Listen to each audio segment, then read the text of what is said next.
خیرمنی سیاست پادکستی رادیوی آزادی. مهاجران بی‌پشت و پناه، چرا تاجیکستان توان محافظت شهروندان خود را ندارد؟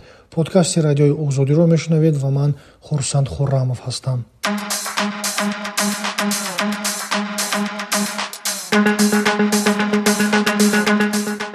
سالهای آخر مهاجران تاجیک در روسیه زیر فشار بی‌سابقه فعالیت می‌کنند. حمله به محل بود و باش مهاجران، بازداشت‌های گروهی و اخراج، صحبت‌های مهاجرستیزانه سیاستمداران و منصبداران در رسانه‌های روسیه بخشی از زندگی جامعه این کشور شده است. به گفته مهاجران تاجیک، در چنین وضعیت آنها نمی‌توانند به کشور خود امید بندند. اقتصاددان‌ها می‌گویند پول مهاجران توانایی مالی بیشتری خانواده‌های تاجیکستان را تأمین به رشد تجارت و نظام بانکی در کشور مساعدت می‌کند و مردم را از فقر شدید نجات می‌دهد. در عین حال پول مهاجران در سال‌های گوناگون به بیش از 40% مجموع محصولات داخلی تاجیکستان رسیده است. با این حال منتقدان حکومت می‌گویند با وجود تمام فایده حکومت، پارلمان و نهادهای دیگر دولتی تاجیکستان نمی‌توانند به طور ضروری از مهاجران خود دفاع کنند. فعال سیاسی فرهاد آدینایف که سالهای دراز در روسیه مهاجر بوده است، میگوید کار دولت به ویژه سفارت تاجیکستان در روسیه مؤثر نیست. مهاجران تاجیک در روسیه از همه قشری آسیب پذیرند، مخصوصا مهاجران در عموم و مهاجران تاجیکستان مخصوصا، چون در مسائل حقوقی کوچک شهروندان و وقتی که سفارت پیگیری نمیکند، از ما پشتیبانی نمیکند، دیگر در مسائل کلان گپ زدن این امکان ندارد. چرا مسائل کلانی که بالای مهاجران در عموم میشود سراسری در همه رژیون‌های روسیه، این فرمایشی است و فرمایش از سطح بالای حکومت روسیه است، یعنی در یک سطح بالایی گرفته میشود و سفارت تاجیکستان یا مقامات تاجیکستان در عموم غیرتی حکومت روسیه گپ زدن رو ندارند. با گفته او اگر نمایندگان سفارت به مانند همتایان ازبکستانی و قرقیزستانی خود فعالتر می بودند، شاید حقوق مهاجران تاجیک کمتر نقض می شد. سید جعفر عثمانزاده، رهبر حزب دموکرات و وکیل مجلس نمایندگان تاجیکستان، با این نظر راضی نیست. با گفته وی در چنین حالت‌ها بین حکومت‌ها گفتگو صورت می‌گیرد، اما بیشتر رسانه‌ای نمی‌شود.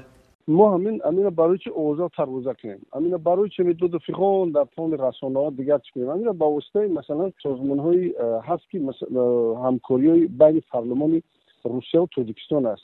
در این جای مسئله طور بررسی شد، پیشنهاد پارلمان مثلا اراده پارلمان در اونجا گفته شدن، وکیل 100% در مطلع در چیزای جلسه‌های کشیده داریم، در پارلمان داریم که دیگه همین ما نمیتونیم برای هر کس نشون بدیم. دیگر مسئله است که در اون اول تحلیل میشود، بررسی میشود، خیلی بررسی میشود، بعد برای بررسی برای جامعه میپرسید، برای جامعه فهمیشش هر چی میرود گو وقتی.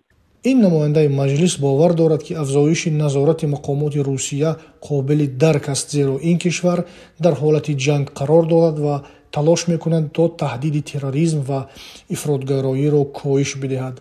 مقامات تاجیکستان هم میگویند امسال چند دفعه در سطح رسمی به بازداشت گسترده شهروندان خود ابراز نگرانی کردند.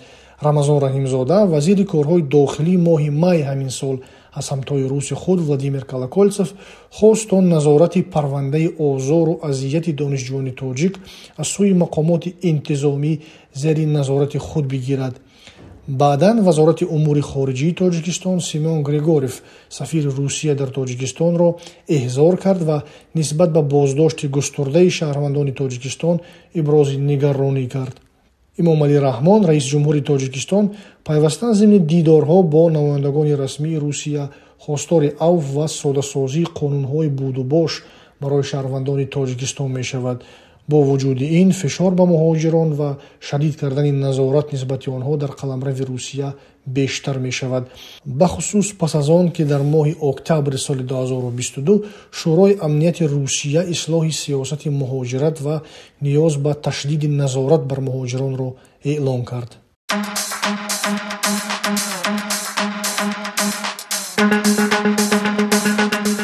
карим алиев, коршиноси умури муҳоҷират, мегӯяд шиддат ёфтани назорат бар муҳоҷирон дар Русия ва рақобат барои ҷойи кор дар ин кишвар эҳтимол ба далели бештар шудани инзиво афзоиш меёбад. аз ин рӯ кишварҳои ба монанди Тоҷикистон ки нерӯи корӣ содир мекунанд, бояд роҳҳои дигари муҳоҷиратро пайдо кунанд. ба гуфтаи ин коршинос, барои коҳиши вобастагӣ аз муҳоҷират ба самти Русия, мақомати Тоҷикистон бояд заминаи ҳуқуқӣ фароҳам орад ва муҳоҷирони кориро бо ихтисосҳои серталаб омода кунад. азбаски ихтисосҳои муайян дар ҳамаи давлатҳои пешрафта харидор доранд. ҳамсӯҳбати Радиои Озодӣ бовар дорад ки ҳарчи роҳҳои муҳоҷират бештар бошад, давлат беҳтар метавонад истиқлоли худро ҳифз кунад ва аз шаҳрвандони худ дифоъ намояд. масири асосии муҳоҷирати шаҳрвандони Тоҷикистон Русия аст. баъд аз он Қазоқистон, Туркия, кишварҳои халиҷи Форс, Кореяи ҷанубӣ ва ғайра.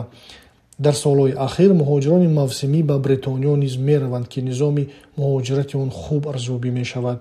ғайр аз ин, шумораи қобили таваҷҷӯҳи шаҳрвандони Тоҷикистон Амрикоро ҳам барои муҳоҷирати доимӣ интихоб мекунанд. در راه هستید مهمانی یا در جای کار علاجه خواندن ندارید امکان دیدن هم پادکست رادیوی آزادی را بشنوید نقل گوشکی تنها برای شما در وقت دلخواه و جای دلخواه.